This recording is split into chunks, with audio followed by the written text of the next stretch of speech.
Now, some very specific advice for Democrats. Democratic think tank Third Way wants Democrats running for office to screw up their vocabulary, to boil the message down to its essence. It's basically this: don't sound woke.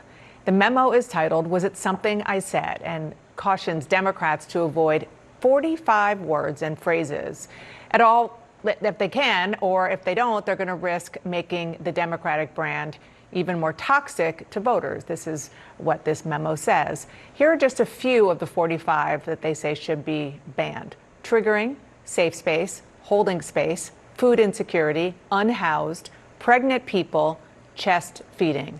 My panel is back. Is this a safe space?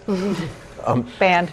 Look, is that specific list going to do it? I don't know. But when you travel, number one, a lot of people used to be Democrats who are now Trump voters. They do think the Democratic Party speaks a different language. They think the Democratic Party does not speak to them about that factory up the road is closed, or the changes in their neighborhood that they don't like. So I do think any politician, anybody in the news media, should speak a language that is relevant to people out there, not people who live, forgive me, in New York or San Francisco, in a big urban center. I'm not criticizing urban centers. I'm from one. But I do think people in middle America think that the elitists have lost their way and speak a language they don't understand. Mr. Ohio. The inclusion of Overton window is a bridge too far for me. That is very relevant. It is not a triggering word. Look, I think if you talk to Democrats publicly, they'll probably, and we've seen it over the course of the last couple of hours, are ripping this idea and criticizing Third Way and all that type of stuff.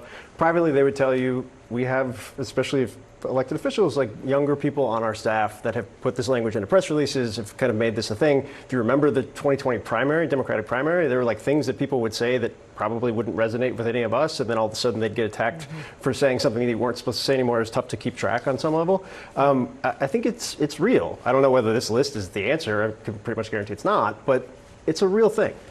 I do think there's something more overarching about all of this, and it goes to what you were saying earlier about when you talk to people across the country, what is it that they mostly care about? They care about their family, their community, and their wallet.